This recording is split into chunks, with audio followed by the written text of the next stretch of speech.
नमस्कार, मैं हूं जया श्रीवास्तव और आप देख रहे हैं डेली लाइन का स्पेशल शो आपके मतलब की खबर, जिसमें आज हम आपको बताएंगे कि अगर आप रेंट पर यानी किराए के घर में रह रहे हैं तो क्या है इसके नियम और कानून, और किराए पर मकान लेने से पहले किन किन बातों का ध्यान देना जरूरी होता है। मकान मालिक और किराएदार के बीच का जो रिश्ता होता है वो थोड़ा खट्टा थोड़ा मीठा होता है, और कभी कभी तो दोनों के बीच रिश्ता इतना खराब हो जाता है कि नौबत झगड़े और लड़ाई तक पहुंच जाती है और किराएदार को तुरंत मकान तक खाली करना पड़ता है। किराएदार परेशान हो जाता है और ये तब होता है जब उसे किराए के मकान में रहने के नियम और अपने अधिकार मालूम ही नहीं होते। सवाल है कि मकान किराए पर लेने से पहले मकान मालिक 11 महीने का ही रेंट एग्रीमेंट क्यों बनवाते हैं, और हर 11 महीने में 10% रेंट बढ़ाने का क्या चक्कर है। किराएदारों के क्या हक हैं, मकान मालिक हर साल कितना किराया बढ़ा सकता है। तो सबसे पहले बात करते हैं कि रेंट एग्रीमेंट 11 महीने का ही क्यों बनवाया जाता है। दरअसल रजिस्ट्रेशन एक्ट 1908 के सेक्शन 17 के तहत इस बात का कहीं भी जिक्र नहीं है कि रेंट एग्रीमेंट केवल 11 महीने के लिए ही बनवाना चाहिए। दरअसल मकान मालिक और किराएदार 12 महीने से कम का एग्रीमेंट इसलिए बनवाते हैं कि ये बिना किसी दिक्कत के बन जाता है।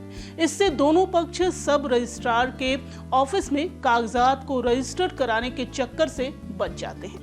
11 महीने के रेंट एग्रीमेंट का स्टैंप ड्यूटी कम लगती है, जबकि उससे ज्यादा वक्त का रेंट एग्रीमेंट बनाने में ज्यादा पैसे का स्टैंप ड्यूटी देना पड़ जाता है।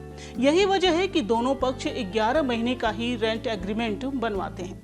वहीं अगर किराएदारों के बेसिक अधिकार की बात करें और हर साल मकान मालिक कितना किराया बढ़ा सकता है इसके बारे में बात करें, तो कोई भी मकान मालिक अपने किराएदार को बिजली और पानी जैसी जरूरी सुविधाओं को देने से मना नहीं कर सकता।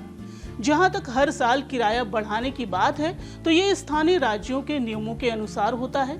यहाँ ये भी बता दें कि किराएदार को स्टैंडर्ड रेंट देना होता है। अगर मकान मालिक मकान में कुछ बदलाव करता है या उसके स्ट्रक्चर में चेंज करता है तो 4% के मानक से ज्यादा किराया बढ़ा सकता है।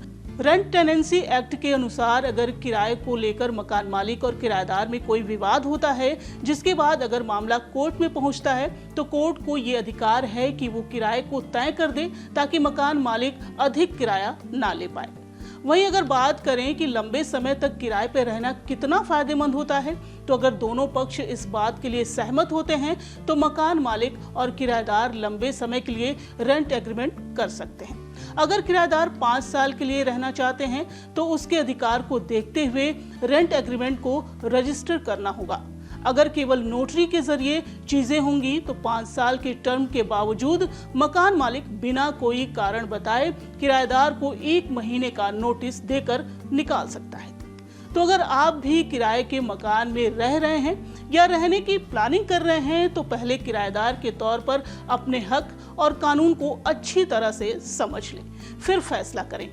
आपके मतलब की खबर में आज बस इतना ही। अगली बार आपके किसी और मतलब की खबर के साथ हाजिर होंगे। तब तक के लिए नमस्कार।